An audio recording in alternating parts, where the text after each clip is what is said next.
Listen to me. If there was a wise man who would ever think of this, they would say in order to be superior to the man, you've got to be the man.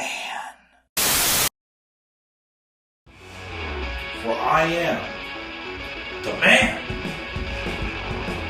himself.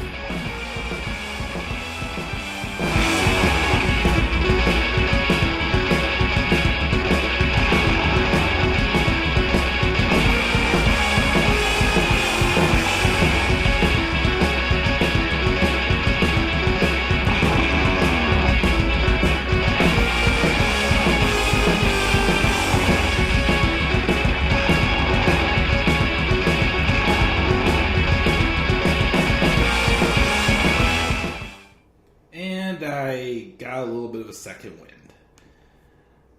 Somehow. But, probably will get tired during this as well. But I probably won't be uploading my SmackDown and my AEW Dynamite review till probably tomorrow because I have no thumbnails prepared from or anything.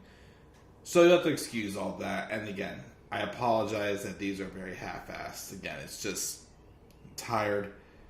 I'm just going to try to take the next week or so easy just to regroup, recuperate, prepare for June. It's like a month till my wedding. Holy smokes. But anyways, let's roll in and talk about SmackDown really quick. What is going on, guys? This is the Club of the Man 1993. This is my SmackDown recap. Again, no grade. Just going to recap it very quick. Even though I'll be honest and say that it had a little bit more interest, some storytelling pieces that made a little bit more sense, but some that was still kind of like, So, again, I'd say if I was going to grade it, maybe a little more on like the solid end. And as a matter of fact, I'll give this one a grade. A B minus. A B minus because there was some things that I thought were actually done well. Some stuff that I was just like mad about. But I'll say it was a little bit more interesting than recent shows. But this was the May 19th, 2023 episode, and it took place in Columbia, South Carolina. The show opened up with a promo from the Tribal Chief himself, Roman Reigns, but was interrupted by Kevin Owens and Sami Zayn. They talked some trash to each other, basically. Of course, this opportunity that Zayn and Owens have to once again shut up the Tribal Chief, as that's been, of course, their mission. Even though, of course, Cody Rhodes did not succeed yet in dethroning Roman Reigns, which I still think that could be coming soon, based off of Cody winning Money in the Bank and cashing in his opportunity at SummerSlam and to be the one to dethrone Roman Reigns, especially if the rumors are that Roman's will be working less and less dates. I'm pretty sure if that's the case, it would be best to get the titles off of him. Because next Saturday will be 1,000 days. Like, what's the point of... okay, yes, he got to do 1,000 days. Why do you need him to go further with the title at this point? There's no reason for him to try to chase everybody else. It's just affecting the product at this point. Yes, okay, it's legendary. Yes, he's had a great reign. I'm not going to take away from it. It's time, though, to move on to somebody else. It's time. There's nothing more he has to do as the undisputed Universal Champion. There's nothing more. But, anyways, they were talking trash back and forth. Roman still had something to say, but the Usos came out and they're trying to help Roman. They obviously know that Roman's got no faith in the Usos. They are just, they lost the titles. They couldn't win them back. So this is Roman Reigns again trying to do what the Usos couldn't do, is basically clean up the mess. Basically saying, well, if the refs can't do it, the boss is going to have to do it. Of course, will the boss succeed, though? That said, of course, for Roman Reigns to just basically just tear the Usos apart backstage and saying, I call the shots around here. Basically implying it's all about me, not about you guys. I'm supposed to be, leading this, and you're supposed to be, be my helpers, basically. So he throws them out. But of course, there was also a moment in that opening promo where Roman bumped Solo. And it looked like Solo kind of took a little bit of exception to it, which was a little savage and whatnot. So, the cracks are just coming open even bigger and bigger and bigger. So, the Usos actually lost also in the main event to the LWO, which is a nice rub for them as well, as the LWO has done nothing but losing. And I guess if they're going to keep them together for longer, then you might as well give them some wins, because they are a fun little group, so you might as well start giving them some wins. But yeah, that happened in the main event. Pretty Deadly had their main roster debut. Again, it's Elton Prince and Kit Wilson.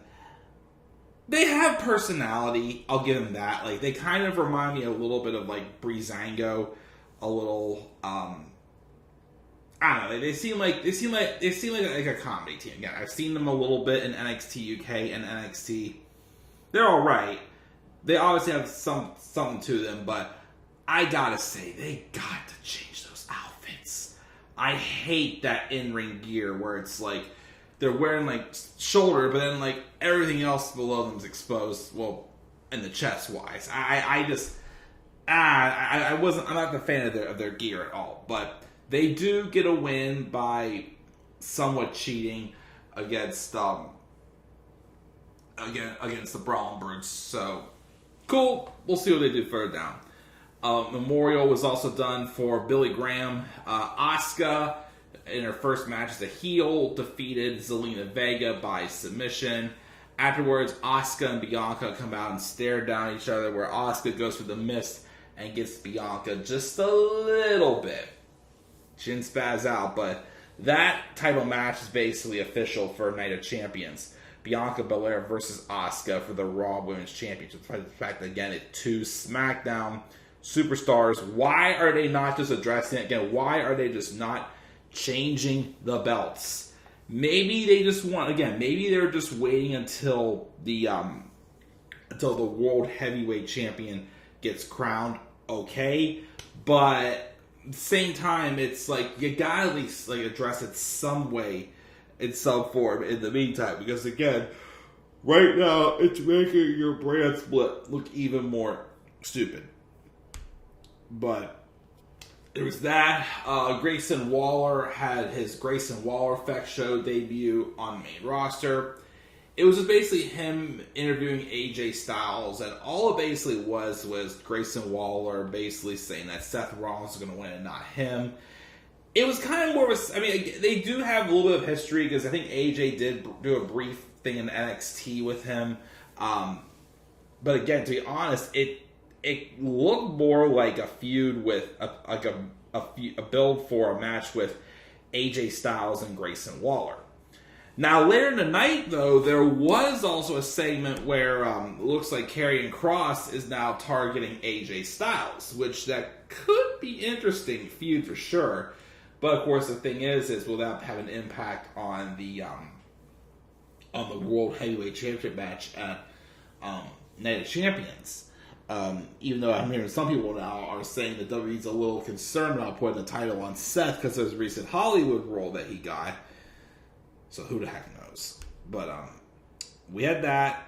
The Street Profits then defeated LA Knight and Rick Boogs. Now, I like the idea about how, again, LA Knight is going for a championship. So he wants, of course, try to find a tag partner and go after the tag titles. And his first attempt was Rick Boogs. And, Rick obviously got good reactions in this match, but he ate the pin from the Street Profits, and then afterwards, LA Knight laid him out, and basically, you're going to probably start a story where LA Knight's trying to find a perfect tag partner to go after the tag titles for him. Maybe he'll be the one with somebody else eventually dethrone Sami Zayn and Kevin Owens. Not Roman Reigns. Again, like I keep saying, I don't want Roman taking the tag titles. But the only concern I gotta admit I had for this was the fact that, if you didn't notice, LA Knight, well, he did say, "Let me talk to you," but he didn't say, "And that's a fact of life." Yeah! He didn't say that. So, he was saying again, like, how calling Boogs trash and whatnot. I'm concerned that's a Vince thing. I'm concerned that Vince McMahon is getting too much of his grubby paws and uncreative, as he probably is. And again, I'm worried he is going to screw up LA Knight. So, if they book this right, again, I like this idea. But again, I got my concerns. So, we have that. Cameron Grimes also basically has a backstage interview, being praised for his squash on Baron Corbin last week. And he's happy to be here, and he wants to take SmackDown to the moon, as he says. So we'll see what happens there. I believe we did have a segment with Austin Theory. Austin Theory was talking some trash on Sheamus, and it's set up for a random match this coming Friday. It's not going to be a night of champions. Weird, because again, it wasn't every single champion to defend their title. Oh well, what do I even notice? Well, except Roman's not defending his title on this 1000th anniversary as champion. But yeah, just a random U.S. title match with Sheamus and Austin Theory. We'll see how that goes. Alba Fire and Isla Dawn also made their main roster debut, and of course, it was a non-title match because they're still the NXT Women's Tag Team Champions. What's the situation with all that? Especially the fact that they had them defend the titles against a team that would eventually get drafted to Raw. But they defeated Valentina Feroz and Yulia Leon. It was then announced also that Liv Morgan was injured and the women's tag champions are being vacated. And then I was confused as to if it was a tournament or it was going to be a fatal four-way coming up. If it's a tournament, I can forgive the whole, back and forth thing. But if it's a fatal four-way, why is Bayley and Io Sky in the match when they're SmackDown stars? I get it, their titles depended on both brands, but, it was a weird little pushing thing, but that's probably just me. And then the LWO do defeat the Usos by pinfall, as I mentioned before. So again, some interesting little tidbits there. Some stuff, didn't really care about. But I'll still give this show a B-, as I said earlier. A B- for SmackDown this week. What are your guys' thoughts on SmackDown? Make sure you guys leave your thoughts down in the comments section below. Be sure as always to slap a like on the video and subscribe for more content on my channel. Follow me on Twitter at the Club of the Man 1993. I'm sorry, the Club of the Man 93, and then Instagram and TikTok at the Club of the Man 1993. And for real this time, guys, I'm going to bed. Hopefully, I'll be in a little more character this coming week. I do have 2 preview and predictions to do. It will start to get a little more open for me. We're in the heat of wedding planning, but most of my weekly new episodes for my sitcoms I watch are done, except for, well, it's not a sitcom, but the only other weekly show that's still not done is Survivor, which this week will be the season finale for Survivor. So hopefully I'll be getting back on track with stuff again. But yeah, this coming weekend we're just taking it easy.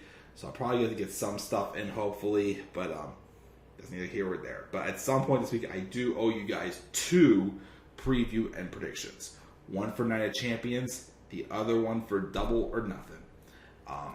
So yeah. So guys, I'm checking out. Catch you guys all later. Have a great rest of your night.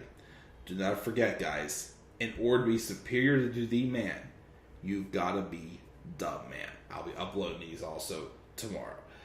Until then, guys, I'm the Club Man 93, and always remember, for I am the man himself.